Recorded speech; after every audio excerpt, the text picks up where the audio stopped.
ना हाजली इन्हों भाल नहीं पईयां। पता नहीं कौन मेरी टिकट नूं किसी ने बंद लिया दा। मेरी अल्लाह दे घर जान दियां टिकटां ने एडे जानवर ने। स्टेशन वाले भी जड़े ने ना भी मेरी बड़ी इज्जत करते हैं। उन्होंने सब नूं पता कि अल्लाह दे घर जान वास्ते हाला जानवर पालदी पई है। नहीं लभी बात हाले तक नहीं पता लगता पिया। पिछली बुध मां प्यो के गले च रस्सी लपेटी है ते 3 बजे मां आई वेख्या नहीं मिली। फिर मैं 5 बजे आके वेनी, फिर मैं 9 बजे, फिर मैं 11 बजे राती 12 बजे आई हूं। दुनिया वाले कहंदे ने कि है ना 2 लाख दी है, ओदे बगैर टेंशन सुनना लगता है मैनू कि मेरी अल्लाह दे घर जांदी टिकट है ते ओनू कोई टेंशन ते आके छड़ जाए, फिर वो मैनू मिलदा ही।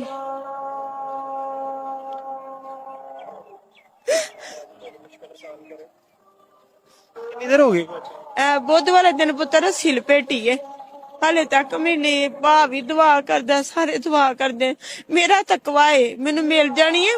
इसके किधर जाना?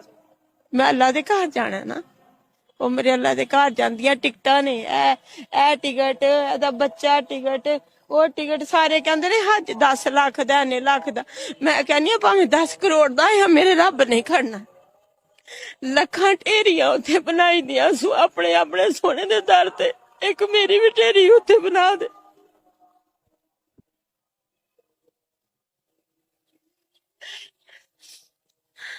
मैं कोई बच्चों नूं जदाद बनाने वास्ते नहीं रखे दे, सारे बच्चे जानते ने मल्ला दे घर जाने वास्ते रखे दे।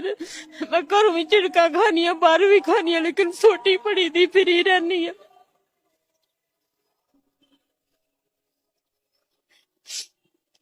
किधर कंप्लेन की थी? कंप्लेन नहीं करनी, कंप्लेन अल्लाह दे घर कीती दी है। इत्थे काछड़ी फिर नहीं लभनी, अल्लाह दे घर करनी है ना फिर लभ जांदियां ने। की होना चाहिए हुकूमत वक्त कुछ कहना चाहोगे?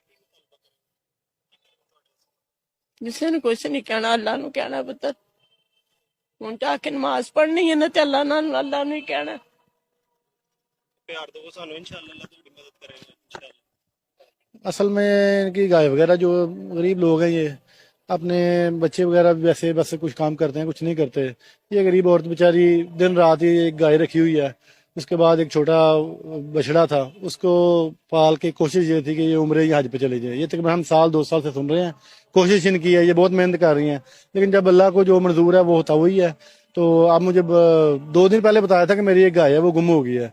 तो मैंने कहा बाजी अल्लाह पाक खैर करे, इंशाल्लाह आगे भी 1 दफ़ा हुआ है, 2 दफ़ा हुआ है, तो इंशाल्लाह मिल जाएगी। लेकिन अभी तकरीबन 1 हफ्ता हो गया है, अभी तक नहीं मिली है। तो इस चीज़ के लिए परेशान भी हैं। तो अल्लाह पाक इनकी मदद करे, हम तो दुआ ही कर सकते हैं। अल्लाह पाक इनकी सेहत तंदुरुस्ती अपना इन्हें अता फरमाए, और इन्हें जो इनकी अपना उम्मीद यकीन है अल्लाह इनको हज उम्रे पे लेके जाए। तो ये मेहनत कर रही हैं, बस अकेली औरत हैं। तो बच्चे भी हैं, वो भी इस हिसाब से नहीं कि वो कोऑपरेट करें इनसे। अल्लाह पाक इनकी मदद करे, हम तो ये दुआ कर सकते हैं।